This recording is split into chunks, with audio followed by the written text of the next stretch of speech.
ইসলামের জন্য যারা এরকম চলবে, হাঁটবে, লড়বে, তারা এরকম মারা যায়। বাংলাদেশে ইসলাম যারা ইসলাম সঠিকভাবে, ওই ইসলাম না যে নাম বলে আপনি বলেন কোন লেভেলে, আপনি শুধু বলবেন যে স্বৈরাচার শেখ হাসিনা ছিল না, স্বৈরাচার এখনো আছে। মানে আপনি বলতে চাচ্ছেন বাংলাদেশে এখনো স্বৈরাচার রয়ে গেছেন? হ্যাঁ, তাহলে উনি কি দেশের জন্য কম করছে?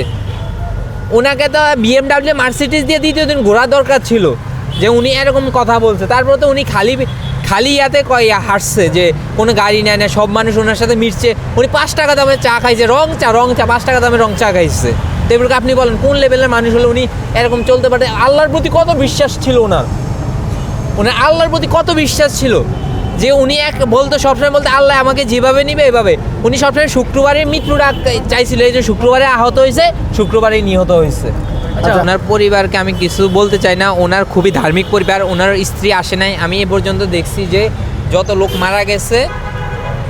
মারা গেছে ওনার বউ অথবা আত্মীয় স্বজন কেউ একজন হয়েছে। কিন্তু হাদি ভাইয়ের পরিবারটা এরকম পরিবার ছিল যে ওনার বউকে এ পর্যন্ত তো কেউ দেখেই নাই, এই পর্যন্ত তো কেউ দেখে না। ওনাকে বলছিল যে আপনাকে কিছু একটা করে দিই, 8 আসনে সম্ভবত এমপি ভুক্ত করতে চাইছিল, বলতেছে না এটা আমার জন্য হারাম। আর আপনারা যে ওই ভিডিওটা দেখবেন যে উনি হসপিটালে গেছে, পর্দা দিয়ে নিছে। কোন লেভেলে যদি আলেম হলে উনি পর্দা দিয়ে নিতে পারে?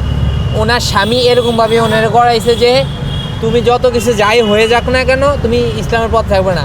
আল্লাহ যেটা সম্মানিত করবে ওইটাই সম্মান। দুনিয়াতে মানুষ কি করছে না করছে সম্মান দরকার নেই। আর খুনের বিষয়টা বলি, এই দেশে ওনার খুনের কোনো ফয়সালা হবে না, শহীদ হয়েছে। হ্যাঁ, এখন আপনি বলবেন খুনি তো, উনি তো যে খুন করেছে উনি তো খুনি, আমি তো খুন বলতেছি না, উনি তো খুনি। ওই খুনি আপনি কোনো ফয়সালা পাবেন না কেন? আপনি মির্জা আব্বাসকে দেখেন, ঢাকা 8 আসনে, উনি বলতেছে রাজনীতির খেলা এরকম হয়, ওই কথা উনি কেন বলবে? ওনাকে বাচ্চা বলে গালি দিছে, উনি বলতেছে উনি বাচ্চা, ওনার দ্বারা কিছু হবে না, এখনো বাচ্চা, এখানে পলিটিক্সের কিছু বুঝে না। অনেকে দাদি দুদি দিয়া উঠা দাঁড়িয়ে দূরে বের করে দিচ্ছে, এটা উনি নিজে অনলাইনে এসে বলছে তো সবাই শুনছেন যে বলছে। তো আমি বলবো যে হ্যাঁ, হাদি ভাইরে মারছে যিনি, উনি জেলে নেওয়া হবে ফয়সাল। হ্যাঁ, ফয়সাল ভাইকে জেলে নেওয়া হবে, কিন্তু জেলে আটকে রাখতে পারবে না। কেন? ওই যে ওনার পিছনে হাত আছে, খুনি ফয়সাল, যে ওনাকে নিতে পারে। আমি কিছু মিডিয়া থেকে শুনছিলাম যে খুনি ফয়সালকে বলে জেল পর্যন্ত নিছে, কিন্তু আমি এটা বিশ্বাস করি না যে ওনাকে জেল পর্যন্ত নিয়ে যে ওনাকে আটকে রাখতে পারবে। কারণ উনি জেলে ঝুইলেই থাকবে, ওই যে রাজার মতোই থাকে, প্রজাই হয়, রাজার হালেই থাকবে, জেলে থাকুক বা বাইরে। ওই যে প্রোডাক্ট দিতেছে উপরে থেকে আপনি তো দেখতেছেন গুলি। আমি এটা স্পেসিফিকলি বলতে পারতেছি না কার বলে কাকে ইয়ে করবে। এখন আমি যদি বলি ওনাকে ভারতও সহায়তা করছে, আর আমাদের কিছু দলের নেতারাও বলছিল যে এটা সাধারণ খুন, এই বক্তব্য রাজনীতি খেলা হয়।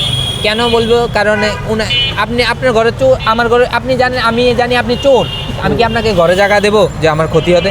তাহলে আপনি ময়মনসিংহ দিয়ে কীভাবে উনি ইয়াতে গেছে? টপ নিউজ কোনটা? যমুনা টিভি নিউজ করছে, ভারতে পালিয়ে গেছে, এই যে নিউজ করছে, উনি জানে। তাহলে টপ নিউজ যদি যমুনা টিভি এটা বলতে পারে, তাহলে ভারত কেন জায়গা দিছে? আর আমাদের এই বাইতুল মুকাররমের খতিব কি বলছিল যে যদি বঙ্গবন্ধুর খুনিরে যদি আয়সা যদি আপনারা ফাঁসি দিতে পারেন, তাহলে হাদির খুনি কেন? উনার চেতনাটা হলো গিয়ে ইচ্ছা থাকলে উপায় হয়। কি হয়? উপায় হয়। ইচ্ছা থাকলে উপায় হয়। ইচ্ছা থাকলে কীরকম উপায় হয়? যদি আপনি বঙ্গবন্ধুর খুনিরে দিতে পারেন, তাহলে হাতির খুনিকে কেন নয়? দিতে পারবেন না কেন বলেন? উনি কি মঙ্গল গ্রহে চলে গেছে?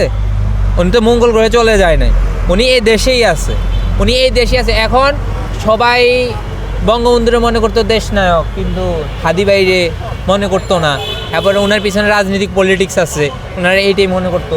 তা আমি শেষ কথা বলবো ভাই, একটাই কথা বলবো, কামে সঠিকভাবে ইসলামের পথে চলতে চাইবে, ওনারা এইভাবে গুলিবিদ্ধ হবে, এটা হবে ওটা। আপনি ওই জায়গায় দেখেন ফাতেমা নামে একটা মেয়ে যে হাদিবের আগের দিন মারা গেল, ফাতেমা কিন্তু হাদিবের নিয়ে একটা স্ট্যাটাস দেওয়ার কারণে ওরে মাইরা ঘরের ভিতরে ঝুলাই রাখছে। তাহলে আপনি বলেন কি বলবেন? বাংলাদেশে কি আশা করতে পারেন? ওই সাধারণ একটা স্ট্যাটাস দেওয়ার কারণে পরের দিন আর নাই।